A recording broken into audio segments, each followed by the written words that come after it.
Hello and a very warm welcome. You're watching Race to Power with me, Raisha Sehgal. From the United States of America on the show tonight, we will tell you about a new poll which reveals that groceries are now America's biggest source of financial stress. And from Bangladesh, we'll tell you how today marks the country's first anniversary of the mass student-led uprising. And on the show tonight, we will tell you about Dhaka's unfinished revolution.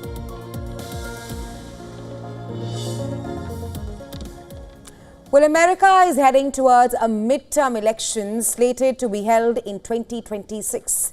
The control of the House of Representatives will be at stake. But Republican efforts to redraw Texas' congressional map is now facing a sharp pushback from Democrats. Dozens of Democrats left the state to stall the vote on redistricting procedure. The House issued civil arrest warrants intended to compel the return of absent members. But it was not immediately clear whether those can or will be enforced beyond Texas borders.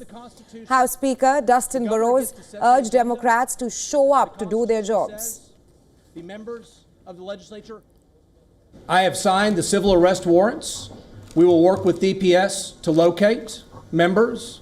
I saw, for instance, there is one member who said that they're doing a fundraiser here in Austin tomorrow. And I've sent that fundraising letter to DPS and said they should be invited to attend as well. We'll see how that goes forward. Texas Governor Greg Abbott has made threats about removing some members of the opposition from their seats. Democrats have countered that Abbott is using smoke and mirrors to assert legal authority he does not have. The reports are these legislators have been they sought money and they offered money to skip the vote, to leave the legislature, to take a legislative act. That would be bribery. And so the facts will have to come out. Democracy under attack. What do we do? Stand up, fight back! Texas democracy under attack. What do we do? Stand up, fight back! Yes. Whose maps? Our maps! Whose maps? Our maps! Whose seats? Our seats! Meanwhile, Texas Democrat Representative Greg Saar joined demonstrators in Austin, rallying against the Republicans' plan to redraw the congressional map. He hit out at the governor, saying he was a coward for using his office to help protect Donald Trump. Drastically changed the election laws right before an election. And then his political ally. People in Austin are very clear that Governor Greg Abbott is a coward for sending law enforcement officers to go arrest elected officials. Greg Abbott is a coward for using his office to help protect Donald Trump instead of trying to protect flood victims. The Texas Republican leaders, following a push by President Donald Trump, plan to shift congressional district borders such that 5 seats become likely to flip from Democratic control. The contentious but legally permitted move known as gerrymandering seeks to help Republicans retain control of the U.S. House of Representatives in next year's midterms. That's when the opposition party usually does more favorably. Democrats are in the minority in the Texas legislature, but enough members fled the state to deprive the body of a quorum, which is necessary to do business. The Texas push to redraw its maps mid-decade has set off a scramble of other states to potentially follow suit. Democratic-led New York and California are mulling moves to pencil out Republican seats. California Governor Gavin Newsom said he will fight back if Republicans in Texas succeed in redrawing the state's congressional districts. We're working with the legislature on a trigger that if they do move forward, California will not sit by idly and watch this democracy waste away. We'll fight fire with fire, we'll assert ourselves, and we'll punch above our weight, and it will have profound impacts on the national outcome, not just here in the state of California. And for more on this, we have with us our correspondent, Susan Tanani, joining us live from New York. Hi, Susan. What's the latest that you can tell us on this, with the Texas House set to reconvene after Democrats, of course, flee the state in a bid to block Republicans' redistricting procedure? Yeah, they pulled something like this back in 2021 as well, and it went all the way to the state's Supreme Court. The issue with this is that, they can stay away for only so long. They're saying that they want to stay the full 2 weeks until, they're not able to really pass something like this. But the concern with that is, first of all, they're being fined $500 a day, and then they have these threats of expulsion as well, although a 2/3 majority in the state house would be needed for expulsion and to, fire them, essentially. Some of them have come to New York. In Albany, Kathy Hochul, our governor, has welcomed them. Different states have different ways of redistricting. New York has, for example, and California as well, an independent commission to do this. States like Texas, politicians can do this. So a lot of what you're hearing from Democrats is mostly performative, because when Kathy Hochul or Gavin Newsom say that they're going to follow suit, where they don't really have the authority themselves to do that, it's an independent commission that would be able to do that in these certain states. Nonetheless, this battle between Greg Abbott and the Democrats continue. There's arrest warrants now for these Democrats who have fled. However, those arrest warrants are only viable in the border of Texas. So it's unclear, what would happen to these individuals, who most of them have already fled the state. But like I mentioned, nonetheless, they have to come back and get the job done. Right, Susan, stay with us. We'll come back to you in just a short while from now on yet another story from America. All right, a new poll reveals a disturbing truth. Groceries, not rents or loans, are now America's biggest source of financial stress.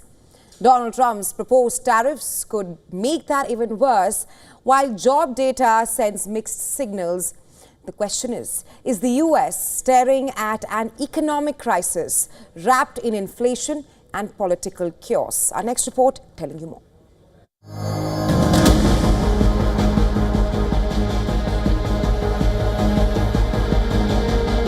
Donald Trump's chaotic tariffs are already bleeding our economy of good-paying jobs. This is truly the dawn of the golden age of America. That's what we're in. It's not war, not taxes, not gas prices. It's groceries. The dinner table has become the battleground for America's middle class. An AP Norc poll paints a bleak picture.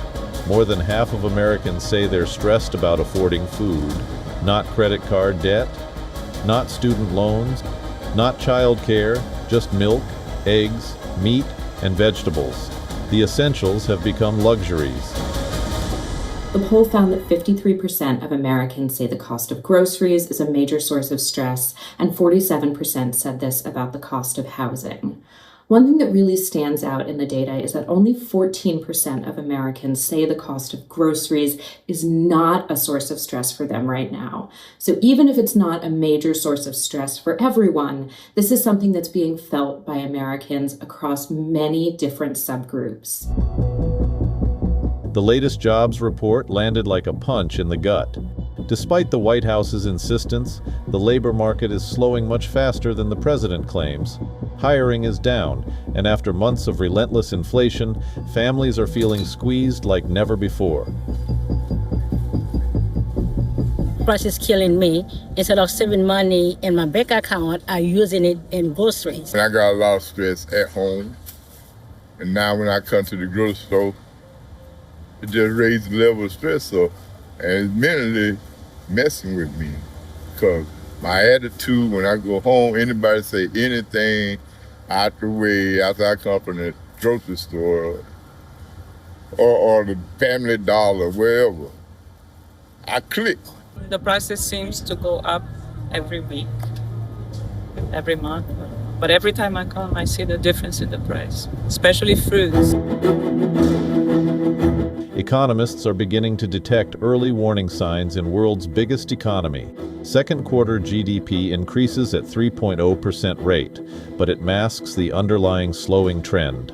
Spending was lifted by motor vehicles, likely reflecting preemptive buying ahead of import duties. Core inflation, which excludes volatile food and energy prices, also rose 0.3% in June. Job creation has dropped below expectations for the second straight month. U.S. employers added 73,000 jobs in July, down from the prior month and lower than economists expected. Real wages are stagnating. With the American economy tiptoeing on a slippery slope, the real push comes from Trump tariff. While the U.S. president promises that in the long run it would reap benefits. But for the average American consumer, tariffs trickles down like a tax. Importers are bound to raise prices to cover the duty. This reflects in the grocery bills, construction materials, appliances, and cars. Bureau Report. WION World is One.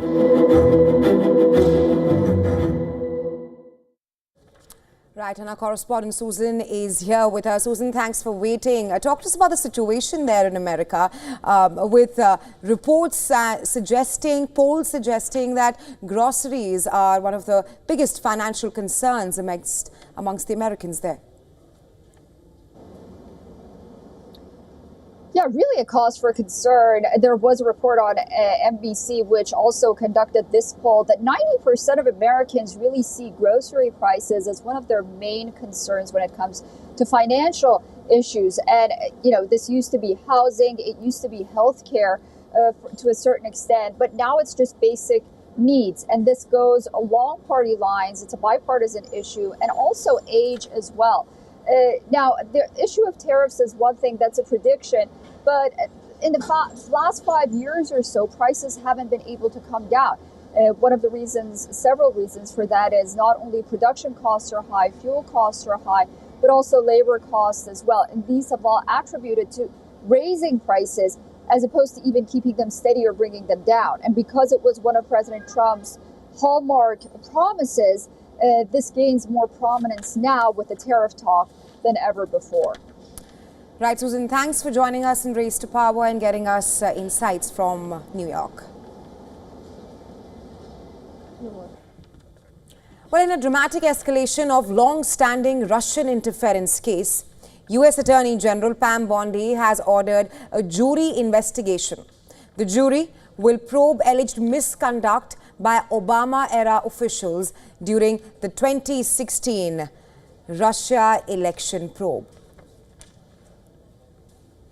The move marks a sharp turn in the Justice Department's focus and is being seen as part of President Donald Trump's effort to relitigate one of the most contentious chapters of his first term. The grand jury will have the power to go through relevant documents, call witnesses, and consider indictments. The jury will rather examine whether officials in the Obama administration violated federal law during their investigation into Russia's meddling in the 2016 presidential election. The department under Pam Bondi has confirmed criminal probes into former FBI Director James Comey and ex-CIA Chief John Brennan. The new push comes after National Intelligence Director Tulsi Gabbard released a series of declassified documents, claiming that they prove a years-long coup attempt against Trump. Gabbard and CIA Director John Ratcliffe have since referred these documents to federal investigators. Democratic lawmakers have called Gabbard's claims misleading, but that has not stopped Republicans from pushing forward. Last week, Senator Chuck Grassley released a declassified appendix to Special Counsel John Durham's report, including 2016 emails from Clinton campaign aides discussing Trump's Russia ties as campaign strategy. There's no direct proof of false information, but Republicans say that it's evidence of a coordinated plan to weaponize federal agencies. The Mueller investigation, which shadowed Trump's first term, did find that Russia had interfered to help Trump and resulted in convictions of several Trump associates. But it stopped short of proving direct collusion.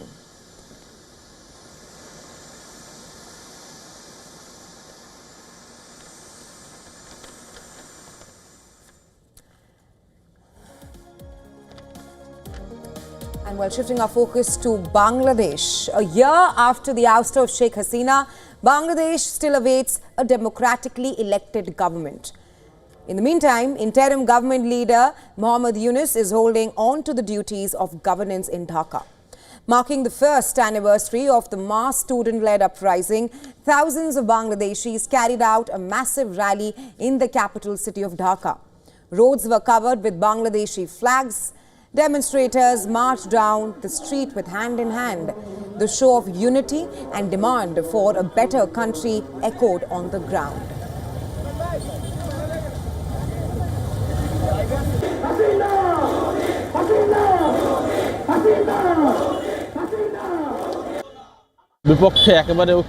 August 5th reminds us that people united and rose against tyranny.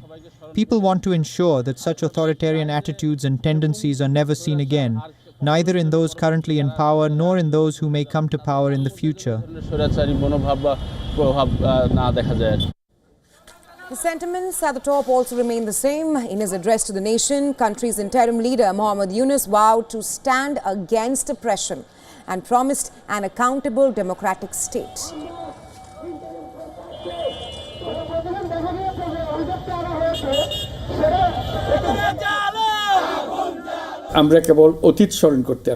Today, we have not come merely to remember the past, we have come to take a pledge that we will never bow down to any form of oppression and that we will establish an accountable, humane, democratic and egalitarian state, a state that will always work for the welfare of its people. As Bangladesh's revolution stands at the crossroads, two major concerns that face Yunus government are: number one, bringing Hasina back in the country to face the law, and number two, conducting free and fair elections as soon as possible. Sheikh Hasina remains in India, far from the reach of Bangladesh's interim government. Meanwhile, the trials and convictions against her continue in Bangladesh, not just on the legal front, but also Bangladesh's government is working to paint Hasina as a dictator in the national psyche of Bangladesh. Once a heavily guarded palace of Sheikh Hasina is now being turned into a museum. This will serve as a lasting reminder of her tenure in Bangladesh. The luxurious Dhaka palace, known as Gono Bamban, was stormed by thousands of demonstrators after she fled to India on August 5th, 2024. The July revolution gave rise to fundamentalist renaissance in Bangladesh, with attacks on minorities and growing popularity of populist political forces. Mohammad Yunus-led government faces a challenge to maintain law and order in the country. On the return of electoral democracy, Yunus declared that election could be held in April 2026 and possibly as soon as February, with no official confirmation. These dates can be pushed further. Meanwhile, political parties are itching for elections right now, but the question remains, will Hasina's party be allowed in elections? Will there be a neutral political playground for all the parties in Bangladesh before the polls?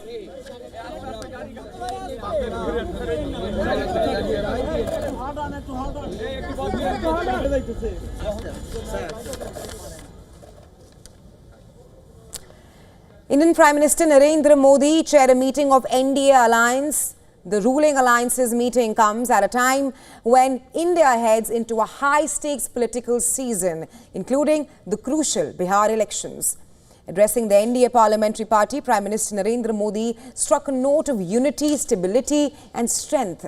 Speaking to a full house of Alliance MPs, Prime Minister Modi reaffirmed the National Democratic Alliance's commitment to collective governance, while sharply criticizing the opposition for what he called political opportunism over Operation Sindoor. The opposition and the government is at the loggerheads on multiple issues: special intensive revision of voter list in Bihar, then the delimitation tariff war by US President Donald Trump, and Operation Sindoor. The ongoing session of the parliament is marred with demonstrations and sloganeering from the opposition. Prime Minister Modi did not mince his words in attacking Congress. He accused the Congress of weakening national security discourse, calling their demand for a debate on Operation Sindoor a strategic blunder. Referring to Bihar Chief Minister Nitish Kumar as Babu, Prime Minister Modi pointedly acknowledged the important role that the JDU plays in NDA structure. He warned that without a strong coalition, the opposition would have had a free hand to ruin the state with dirty politics. As things stand currently, BJP is the tallest partner in the alliance with 240 seats, but is 32 seats far from absolute majority. The number 2 partner in NDA is TDP, led by Andhra Pradesh Chief Minister Chandrababu Naidu, and next is Nitish Kumar-led JDU with 12 seats, and Shiv Sena's Eknath Shinde with 7 seats. These partners collectively cross the 272 mark that is required to form the government. In next 1 year, 5 major states heading for assembly elections. Bihar elections are just around the corner. Meanwhile, Assam, Kerala, Tamil Nadu and West Bengal are slated for elections during the first half of 2026. In a strategic message to allies, Prime Minister Modi asserted a core NDA principle and assured that the strongest ally in each region will take the lead. The timing of this display of unity is key, with the vice presidential election on the horizon and BJP-led NDA stepping into an intense political calendar. The meeting works as an assurance that NDA remains intact, at least for now.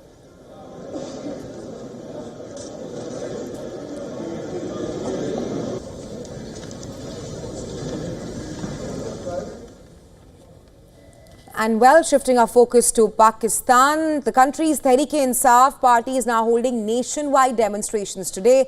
That's on the 2nd anniversary of the arrest of the party founder and former Prime Minister Imran Khan.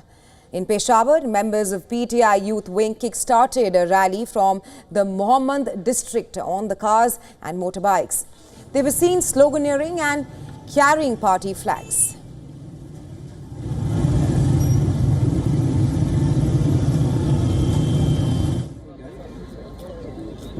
Authorities in Rawalpindi have imposed Section 144, banning public gatherings and rallies from August 4th till 10th, citing security concerns. Rawalpindi Police Force has now been directed to remain deployed and on a high alert ahead of the demonstrations. City Police Officer Rawalpindi Khalid Hamdani has instructed all police units to remain at their designated duty points, ensuring full attendance across police stations, outposts, guard units and offices. Police are expected to maintain round-the-clock presence to respond swiftly to any unrest, with additional security deployed outside the Adiala jail. Meanwhile, in the capital Islamabad, the district administration warned that anyone found involved in illegal gatherings will be arrested immediately. PTI claims hundreds of its workers and supporters who took to the streets demanding the release of party chief Imran Khan have been arrested by police in Pakistan's Punjab province. PTI is facing a massive crackdown, with party leaders going into hiding, workers reporting home raids and several bank accounts reportedly frozen. Many party workers claim that since August 1st, police have been knocking on doors, forcing workers to sign affidavits promising not to participate in the demonstrations. Meanwhile, in a global show of support, overseas PTI supporters in Belgium, UK, France and US held rallies in support of Imran Khan. Videos of the demonstrations were put on PTI's social media handle. In Oslo, overseas Pakistanis gathered in front of the Norwegian parliament to demand the release of Imran Khan and an end to the human rights violations.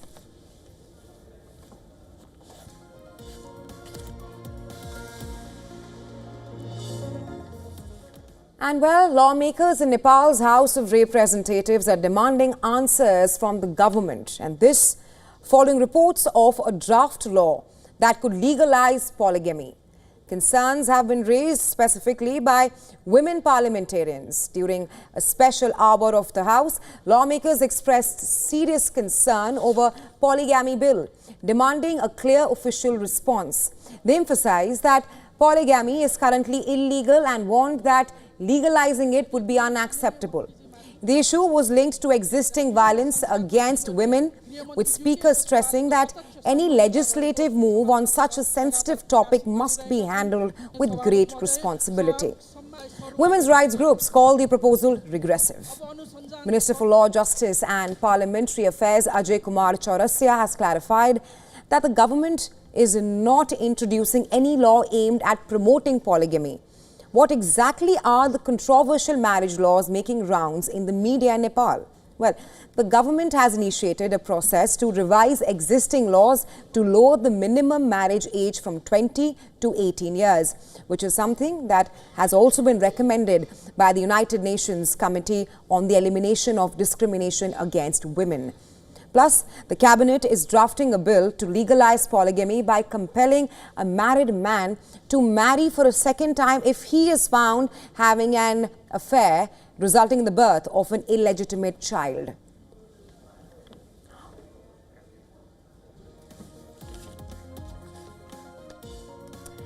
And with that, we slip into a very short break. Thanks very much for staying with us. You are watching Beyond World is One. Stay tuned.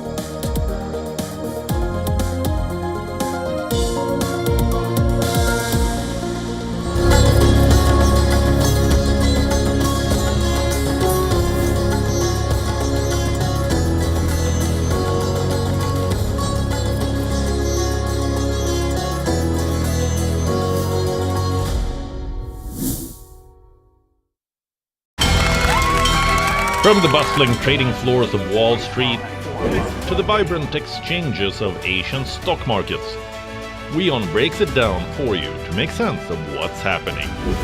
As we reveal the key factors behind events, strategic battles, and the game-changing business decisions that shape the world. We bring you all of this and more on World Business Watch.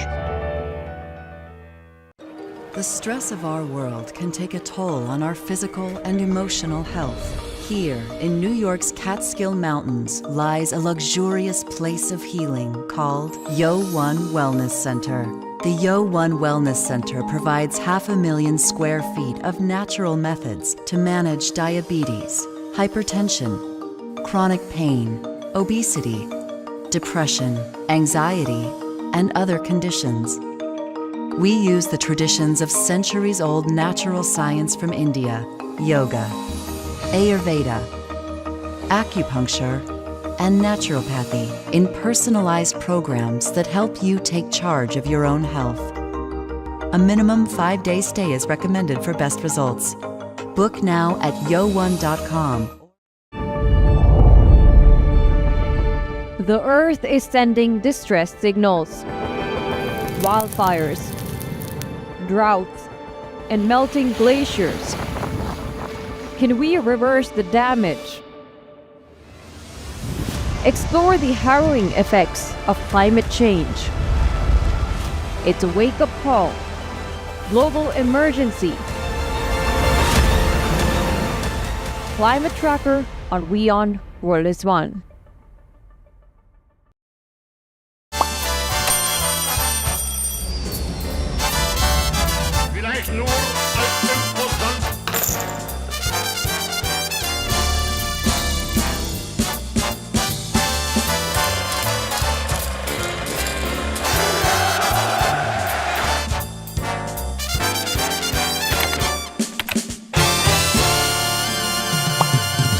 WION, India's global voice, the channel that brings you the biggest stories from across the world through India's lens. Now available in more than 190 countries worldwide, because we believe that